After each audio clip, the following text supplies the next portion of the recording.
Salam saudara-saudari yang terkasih di dalam Tuhan kita Yesus Kristus. Kita berjumpa kembali di dalam program pengajaran iman Kristen. Kalau kita mengamati media-media sosial, perdebatan-perdebatan agama, beberapa orang non-Kristen sering mempertanyakan pengakuan Yesus tentang dirinya. Dan ketika kita mau mencoba menjawab, kita ambil dari surat-surat dalam Alkitab Perjanjian Baru, dan mereka sering mengatakan bahwa pengakuan tentang Yesus adalah Tuhan merupakan pengakuan dari Paulus. Mereka menuduh bahwa Pauluslah yang mengangkat Yesus sebagai Tuhan. Mereka tidak menerima akan pengakuan tersebut, dan mereka berusaha meminta bagaimana Yesus mengakui secara pribadi tentang dirinya. Dan saya pikir kita sebagai orang-orang percaya, pertanyaan itu tidak menjadi masalah karena Alkitab, khususnya kitab-kitab Injil, memberikan bukti yang sangat cukup bahwa Yesus sendiri mengakui dirinya Tuhan. Bahkan tidak melarang seorang pun ketika mereka menyebut dia sebagai Tuhan dan menerima pengakuan mereka kepada dirinya bahwa dia adalah Tuhan.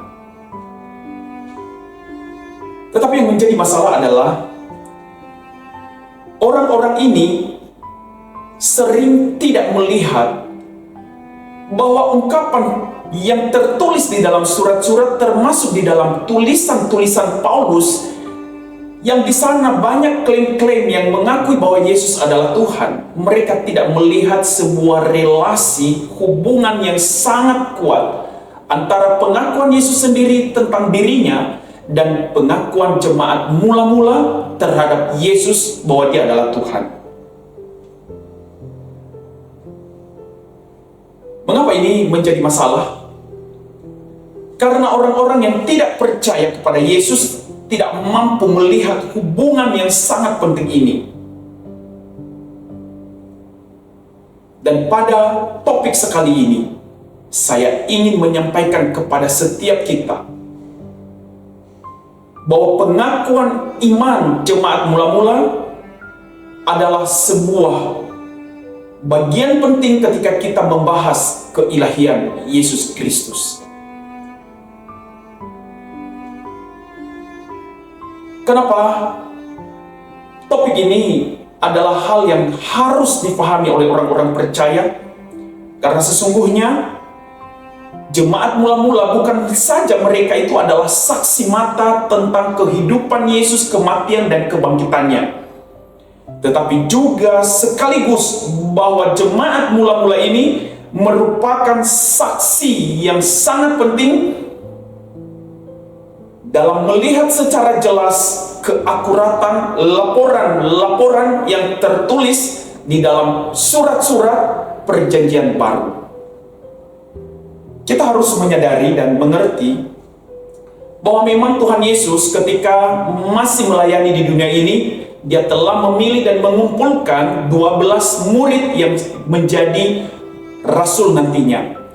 Tetapi juga kita membaca di dalam Alkitab bahwa ternyata setelah kebangkitan Tuhan Yesus, lebih dari 500 murid menjadi saksi tentang kebangkitannya.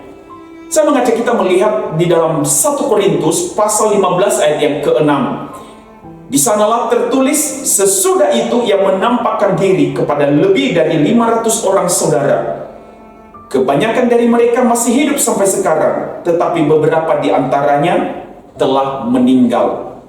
Perhatikan apa yang dikatakan oleh Paulus ini, bahwa lebih dari 500 saudara menjadi saksi mata, dan mereka disebut adalah murid-murid. Dan mereka sebagian ada yang masih hidup ketika kitab 1 Korintus ini ditulis oleh Paulus. Mengapa catatan ini penting? Karena bagi orang-orang yang tidak mengenal Yesus dan tidak mengakuinya sebagai Tuhan, mereka terluput dari kebenaran catatan ini. Tetapi bagi kita orang percaya, ini sebuah pernyataan Alkitab yang sangat penting untuk melihat sebuah rangkaian tentang keilahian Kristus, baik dari pengakuan dirinya maupun bagaimana keakuratan laporan Perjanjian baru tentang siapa Yesus. Kalau kita mencoba membaca mulai dari kitab-kitab Injil, bahwa mereka yang disebut saudara atau murid yang lebih dari 500 orang ini, mereka tercerai-berai ketika Yesus ditangkap, diadili, dan dihukum mati. Tetapi yang menarik adalah ketika Yesus bangkit dan pencurahan Roh Kudus pada hari Pentakosta, mereka ini berkumpul kembali. Namun yang mengejutkan, ketika mereka berkumpul kembali pada peristiwa pencurahan Roh Kudus, mereka yang menamakan diri sebagai murid-murid Kristus inilah berani membuat pernyataan iman yang luar biasa. Khotbah Petrus pada waktu pencurahan Roh Kudus inilah, di situ pertama sekali klaim tentang siapa Kristus dari mereka. Kita bisa baca di dalam Kisah Para Rasul pasal 26, di mana Petrus mengatakan, jadi seluruh kaum Israel harus tahu dengan pasti bahwa Allah telah membuat Yesus yang kamu salibkan itu menjadi Tuhan dan Kristus. Ini klaim pertama sekali setelah Yesus bangkit dan naik ke surga. Jemaat mula-mula, para murid-murid yang menjadi saksi mata, mereka mengakui bahwa Yesus yang disalibkan, mati, dan bangkit itu adalah Tuhan dan Kristus. Dari pengakuan yang mula-mula inilah nanti kita membaca seluruh surat-surat, termasuk surat-surat yang ditulis oleh Paulus. Begitu banyak tersebar klaim-klaim tentang Yesus. Di dalam 1 Korintus pasal 12 ayat yang ketiga, Paulus menulis Yesus adalah Tuhan. Demikian juga nanti selanjutnya di dalam Kisah Para Rasul pasal 20 ayat 21, di sana dikatakan bahwa hanya iman kepada Yesuslah kita boleh menikmati keselamatan yang kekal. Dan juga di dalam 1 Timotius pasal 2 ayat 5, Paulus mengatakan bahwa Yesus adalah pengantara satu-satunya antara Allah dan manusia. Dari berbagai klaim ini, jemaat mula-mula segera merumuskan iman percaya mereka secara sederhana tentang siapa Yesus yang sesungguhnya. Maka rumusan iman yang sederhana kita mendapati di dalam 1 Korintus pasal 15 ayat 3 dan keempat. Saya akan bacakan ini. Saya mengatakan bahwa ini merupakan rumusan iman sederhana yang dibuat oleh jemaat mula-mula.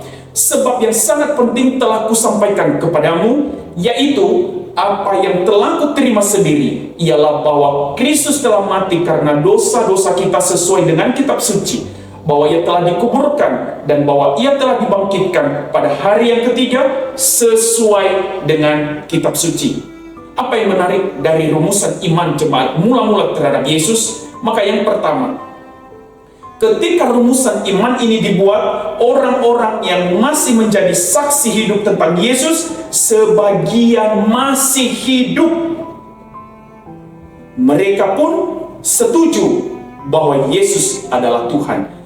Buktinya, tidak ada keberatan, tidak ada tulisan satupun yang muncul untuk menolak pernyataan iman ini.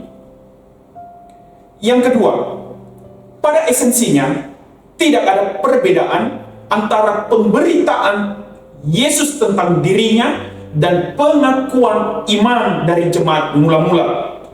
Karena baik Yesus maupun jemaat mula-mula, mereka memiliki kesamaan di dalam pengajaran yang berpusat pada kerajaan Allah. Hanya saja perbedaannya, ketika Yesus memberitakan kerajaan Allah, dia sering mengatakan kerajaan Allah itu sudah dekat. Tetapi ketika jemaat mula-mula, setelah peristiwa Paskah dan Pentakosta, mereka melihat bahwa kerajaan Allah itu hanya bisa dimasuki melalui iman kepada Yesus Kristus. Jadi iman satu-satunya kepada Yesus Kristus yang telah mati, bangkit, dan naik ke surga itulah yang membawa kita menikmati kerajaan Allah dan kehidupan yang kekal. Jadi pergeserannya adalah Yesus yang memberitakan kerajaan Allah sekarang menjadi isi Injil yang diberitakan oleh para murid. Yang ketiga, refleksi pengakuan iman jemaat mula-mula bertitik tolak pada pengalaman Paskah dan berpuncak pada hari Pentakosta. Roh Kudus menyingkapkan kepada murid-murid segala peristiwa-peristiwa yang mereka alami bersama dengan Tuhan Yesus, yang akhirnya Roh Kudus memampukan mereka untuk menangkap dalam bentuk konseptual yang dituangkan dalam bahasa sendiri, yang menghantar mereka membuat pengakuan bahwa Yesus Kristus itu adalah Tuhan dan Kristus.